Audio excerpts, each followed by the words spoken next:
ఇప్పుడు రీసెంట్గా ఇమ్మడి రవి అరెస్ట్ ఏదైతే ఉందో దాన్ని మీరు ఎలా భావిస్తారు? వాళ్ళు ప్రజెంట్ టికెట్ రేట్స్ ఒక్కొక్క సినిమాకి 600, 700. ఇది ఎంత ఇంపార్టెంట్ కేసు లాగా తీసుకొని దీన్ని సాల్వ్ చేశారో సేమ్ అట్లాగే ప్రతి ఒక్కటి అట్లా సాల్వ్ చేస్తే ప్రజలందరికీ ఉపయోగపడుద్ది. సో వాడు ఏంటంటే పార్ష్ లైఫ్ని అనుభవించడానికి వాళ్ళు ఏమైనా చేస్తారు.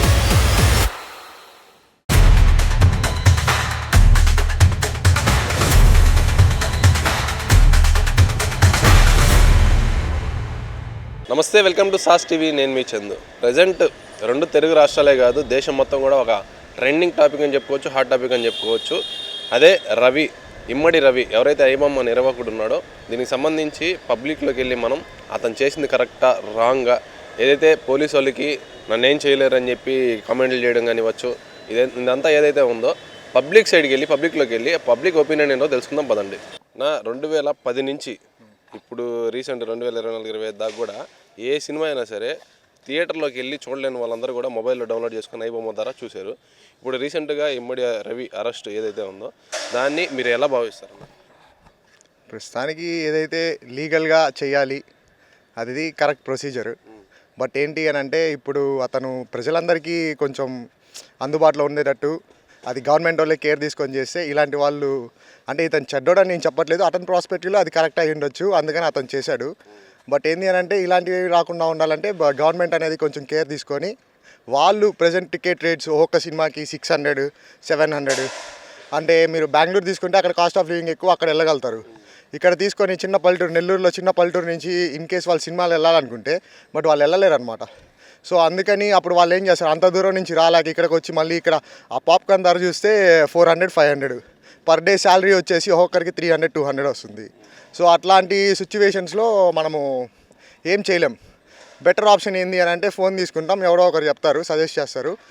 ఇంకా అంకుల్స్ లేదంటే మాలాంటి యూత్ అయినా కానీ అంత దూరం జర్నీ చేసి ట్రావెల్ చేసి రాలేక సింపుల్ కాన్సెప్ట్ ఫోన్ తీసుకుంటారు, క్రోమ్ ఓపెన్ చేస్తారు, ఐబొమ్మ అని కొడతారు, వచ్చేస్తుంది, అయిపోయింది. సో దాంట్లో వీడియోస్ అన్నీ ఇంకా మిగతా అన్నీ ఉంటాయి, మూవీస్ అన్నీ సో అండ్ సో ఉంటాయి. సో కాస్ట్ రిడక్షన్ కోసం వాళ్ళు అది సోర్స్ యూజ్ చేసుకున్నారు. సో గవర్నమెంట్ అనేవాళ్ళు ఫస్టే వాళ్ళు కేర్ తీసుకొని ఆ గవర్నమెంట్ ఆర్డర్స్ అట్లాంటివి ఏమన్నా ఉంటాయి అవి కొంచెం వాళ్ళు ఇనిషియేటివ్ తీసుకొని దాన్ని ఆ ప్రైజెస్ అనేది ఒక్కొక్క సినిమాకి ఒక్కొక్కలాగా కాకుండా ఎవ్రీ సినిమాకి ఒకేలాగా ఉంటే కొంచెం బాగుంటుంది అనేది నా అభిప్రాయము.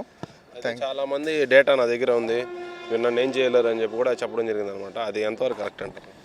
అది ఆ విషయం అయితే ప్రస్తుతం నేను రెస్పాండ్ అవ్వలేను. బట్ నేను ఎందుకు రెస్పాండ్ అవ్వలేను, నాకు పెద్ద నాలెడ్జ్ లేదు, ఉండొచ్చు ఉండకపోవచ్చు. బట్ ఏంది అని అంటే మీడియా అనేవాళ్ళు కానీ ఈరోజు చాలా అంటే కరెక్ట్ మనకి ఏది చూడాలి అని చెప్పేవాళ్ళు తక్కువ. వాళ్ళు చెప్పేది మనం చూస్తున్నాం, మనం చూడాలనుకునేది మనం చూడలేకపోతున్నాం.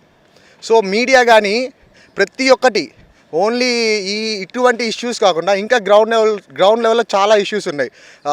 ఫర్ ఎగ్జాంపుల్ తీసుకుంటే ఈరోజు మా గ్రౌండ్లో చూస్తే రీసెంట్గా కొంచెం మహోత్సవం, కార్తీక దీపం మహోత్సవం అని చెప్పేసి ఇక్కడ చేసే శివపార్వతుల కళ్యాణం అని చెప్పేసి.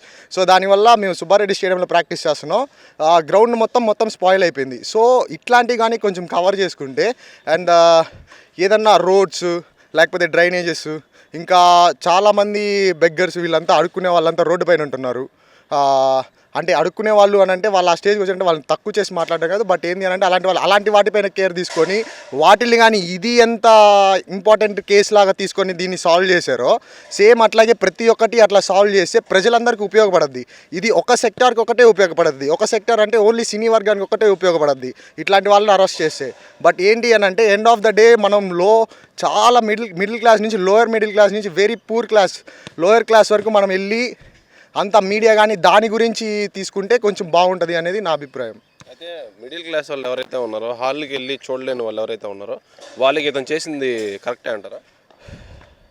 100% కరెక్ట్ అని చెప్పలేను, బట్ 50-50 ఛాన్సెస్. ఎందుకనంటే కొంతమంది ఉంటారు హాల్లోనే చూడాలి అనుకునే వాళ్ళు ఉంటారు, కొంతమంది ముందే రివ్యూస్ చూసేసి ఆ సినిమా చూసేసి ఐబొమ్మ లాంటి ప్లాట్ఫామ్స్లో వాళ్ళు సినిమా గురించి రివ్యూ ఇచ్చేస్తారు.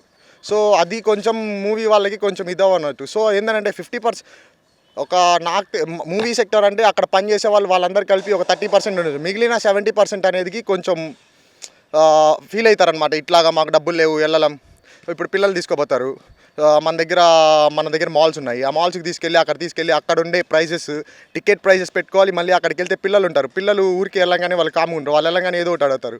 సో అట్లాంటి సిచ్యువేషన్స్లో మనము వాళ్ళ పేరెంట్స్ అనేవాళ్ళు ఖచ్చితంగా పిల్లలకి తీసిస్తారు. సో అట్లా తీసాం వాళ్ళకి మనీ బర్డన్ ఉంటుంది. ఆ బర్డన్ లేకుండా ఇలాంటి ప్లాట్ఫామ్స్ వాళ్ళు యూజ్ చేసుకున్నారు. సో ఆ ప్రాస్పెక్టివ్లో కరెక్ట్ అవ్వచ్చు.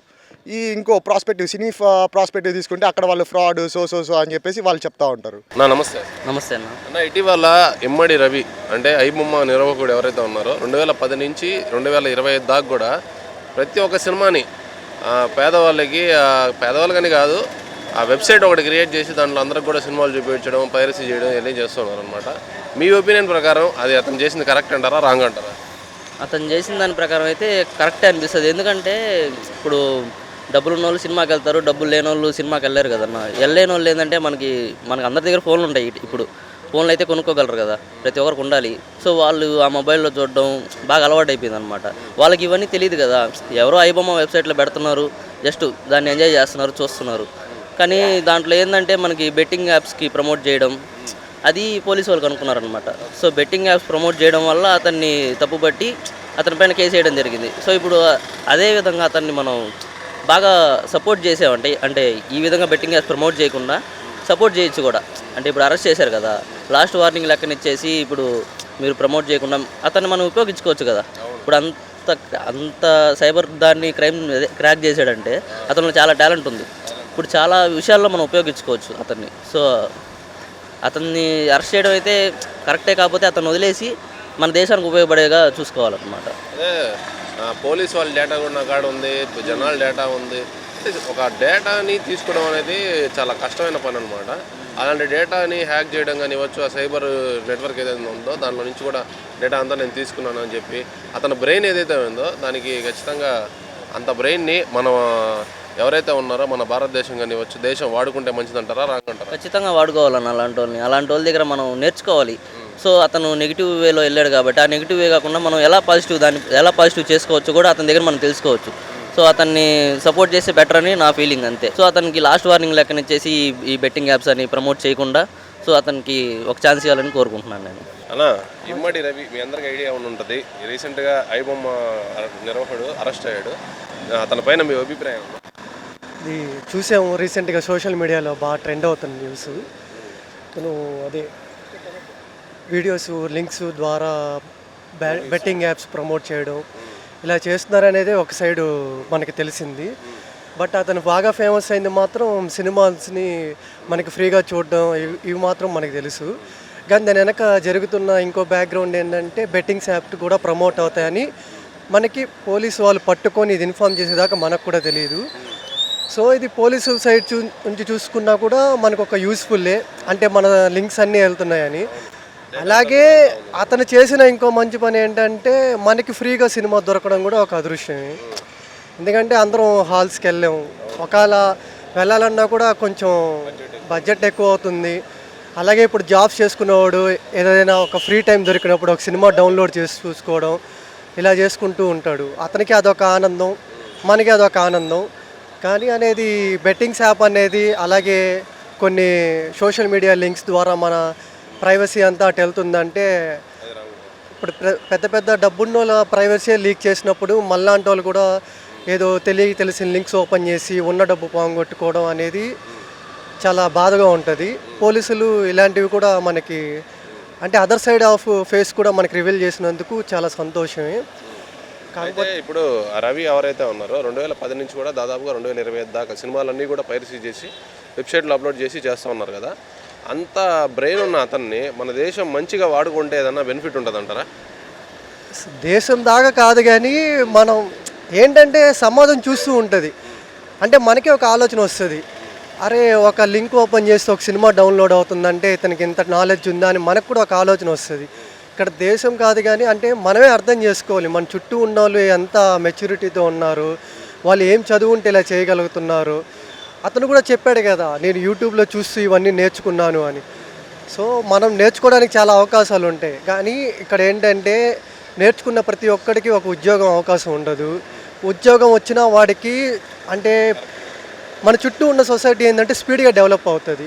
వీడికి అప్పుడు ఏంటంటే నేను కూడా చాలా పార్ష్గా ఉండాలి, చాలా లగ్జరీగా ఉండాలనే ఆలోచన వచ్చినప్పుడు ఇలాంటి తప్పుదారులు పడతాడు. వీళ్ళు ఇలాంటి తప్పుదారిలో ఇన్కమ్ రావాలంటే మనలాంటి వాళ్ళు కూడా యూస్ చేసుకుంటారు.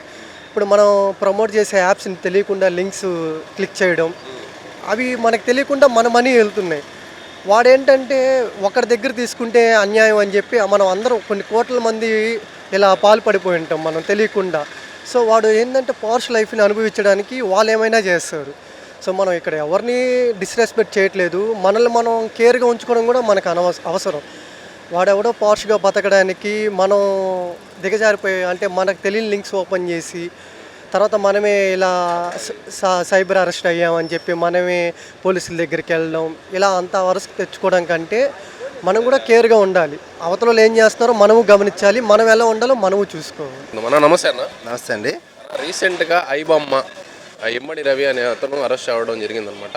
దాదాపుగా 2010 నుంచి కూడా 2025 దాకా ప్రతి ఒక్క సినిమా కూడా పేదవాడికి అందుబాటులో తీసుకొచ్చారని చెప్పి పబ్లిక్ కొంతమంది చెప్తున్నారు. మీ సైడ్ నుంచి మీరేం చెప్తారు? అదైతే కరెక్టే అండి. ఎందుకంటే అతనైతే ఇప్పుడు సినిమాలు ఉన్నాయి, కోట్లు పెట్టి తీస్తారు. అదైతే హీరో రెమ్యునేషన్ అన్నీ తగ్గించి సినిమాలు తక్కువకి ఇస్తే ఈ బాధలు ఉండవు కదా. అవునండి, నాకైతే కరెక్ట్ అనిపిస్తుంది. అంటే కొంతమంది ఏమంటున్నారంటే అంటే అతను చేసిన కామెంట్స్ ఏదైతే ఉన్నారో పోలీస్ వాళ్ళ డేటా నా కాడ ఉంది, పబ్లిక్ డేటా నా కాడ ఉంది, నేను ఏమైనా చేయగలుగుతాను, నన్ను పట్టుకోలేను అని చెప్పి కూడా కామెంట్స్ చేయడం. మాట్లాడడం అయితే తప్పే, అదైతే అట్లా చేయకూడదు, అట్లా మాట్లాడకూడదు. అవునండి, అలా మాట్లాడడం కరెక్ట్ కాదు. మీ సైడ్ నుంచి రవికి గుడ్ అంటారా బ్యాడ్ అంటారా? అదే అలా మాట్లాడడం తప్పు.